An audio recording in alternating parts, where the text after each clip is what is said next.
आज देहरा में मुख्यमंत्री सुखविंदर सिंह सुक्खू ने अपनी धर्मपत्नी देहरा की विधायिका कमलेश ठाकुर के साथ देहरा में कांग्रेस कार्यालय का विधिवत उद्घाटन किया। उन्होंने कहा कि देहरा चुनाव के समय उन्होंने देहरा की जनता से जो वादा किया था कि एक कार्यालय देहरा में भी होगा, उन्होंने आज अपना वो वादा। प्रदेश सरकार व्यवस्था परिवर्तन से आत्मनिर्भर हिमाचल प्रदेश बनाने का सपना कर रही है साकार। वादा किया, वादा निभाया। 15 माह में 5 गारंटियां पूरी। पहली कैबिनेट में ओपीएस को मंजूरी प्रदान कर पहली गारंटी को पूरा किया। 1,36,000 कर्मचारियों की आस हुई पूरी। दूसरी गारंटी को पूरा कर इंदिरा गांधी प्यारी बहना महिला सुख सम्मान निधि योजना के अंतर्गत 18 वर्ष से अधिक उम्र की पात्र महिलाओं को हर महीने दिए जा रहे 1500 रूपए। लगभग 2,37,000 अन्य महिलाओं की मासिक पेंशन भी 1,150 रूपए से बढ़ाकर 1,500 रूपए की। 680 करोड़ रुपए की राजीव गांधी स्टार्टअप योजना की शुरुआत कर तीसरी गारंटी के अंतर्गत ई टैक्सी खरीदने और निजी भूमि पर सोलर पैनल लगाने के लिए 50% अनुदान। राजीव गांधी स्टार्टअप योजना के तीसरे चरण में किसानों को प्राकृतिक खेती से जोड़ा जाएगा। चौथी गारंटी के रूप में प्रदेश के सभी सरकारी स्कूलों में इस शैक्षणिक सत्र से पहली कक्षा से अंग्रेजी माध्यम आरंभ किया गया है। शिक्षा में गुणात्मक सुधार के लिए हर विधानसभा क्षेत्र में हो रहा Rajiv Gandhi day boarding school का निर्माण। स्कूलों में बेहतर संसाधन जुटाने के उद्देश्य से स्कूलों के क्लस्टर बनाए हैं। डॉक्टर YS परमार विद्यार्थी ऋण योजना आरंभ कर विद्यार्थियों को 1% ब्याज पर 20 लाख रुपए तक के ऋण का प्रावधान है। पांचवी गारंटी के रूप में गाय का दूध 45 रुपए और भैंस का दूध 55 रुपए प्रति लीटर की दर से खरीदा जा रहा है। दूध खरीद पर न्यूनतम समर्थन मूल्य देने वाला हिमाचल देश का पहला राज्य बना। किसानों के लिए देश में पहली बार प्राकृतिक खेती से उत्पन्न गेहूं और मक्की की खरीद को प्रोत्साहन दिया जा रहा है। गेहूं के लिए 40 रुपए और मक्की के लिए 30 रुपए प्रति किलोग्राम न्यूनतम समर्थन मूल्य निर्धारित किया गया। मंडी मध्यस्थता योजना के तहत सेब, किन्नू, माल्टा, संतरा और आम की खरीद 12 रुपए प्रति किलोग्राम और गलगल की खरीद 10 रुपए प्रति किलोग्राम की दर से करने का निर्णय लिया। सूचना एवं जनसंपर्क विभाग हिमाचल प्रदेश सरकार द्वारा जनहित में जारी पूरा किया है। उन्होंने कहा कि चुनावों के वक्त उन्होंने ये भी वादा किया था कि अलग अलग प्रशासनिक विभागों के कार्यालय यहाँ पर खुलेंगे, वह भी आज खुल चुके हैं और उन्होंने इस पर कार्य करना भी शुरू कर दिया है।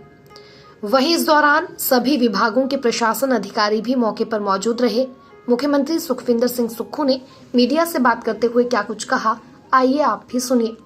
जब मैं देहरा आया था और यहाँ चुनाव भी नहीं हुए थे और मैं जू का बनखंडी में शिलान्यास करने के संदर्भ में आया था, उस समय मैंने कहा था कि देहरा के बारे में एक प्रचलन है, देहरा कोई नहीं तेरा। तो उस समय मेरे अचानक मुंह से निकला था देहरा मेरा।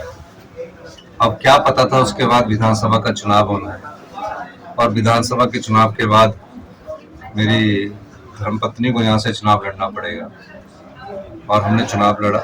देहरा की जनता ने बहुत बड़ा योगदान हमको दिया और कांगड़ा की राजनीति में जहाँ 15 विधायक है, एक विधायक कांगड़ा से चुनकर कमलेश ठाकुर जी आई है, तो निश्चित तौर पर देहरा जो 15 कंस्टिट्यूंसी में थोड़ा सा पीछे रह गया था, उसके विकास में हमने धीरे धीरे प्रयास कर रहे हैं और हम इसमें धीरे धीरे आगे बढ़े। सबसे पहले यहाँ SP ऑफिस दिया, फिर BMO का ऑफिस दिया, फिर SC IPH ऑफिस दिया, फिर SC PWD ऑफिस दिया। ये सारे ऑफिस हमने SC इलेक्ट्रिसिटी बोर्ड दिया। ये सारे ऑफिस यहाँ खोल दिए गए हैं और इनमें पोस्टें भी सैंक्शन कर दी गई। और अभी जू के लिए पानी के लिए 5-4.5 करोड़ रुपये स्वीकृत किया। पोंग डैम ऑस्टिस की जो बात है उसका कार्य, जो 40-50 साल से जिनको बेचारे घरों में नहीं रह रहे हैं, जिनको सरकारी जगह पर रह रहे थे लेकिन बोनाफाइड सर्टिफिकेट बनाने में भी दिक्कत आ रही थी, उनके केस को सेटल करने की हमारी सरकार प्रयास कर रही है।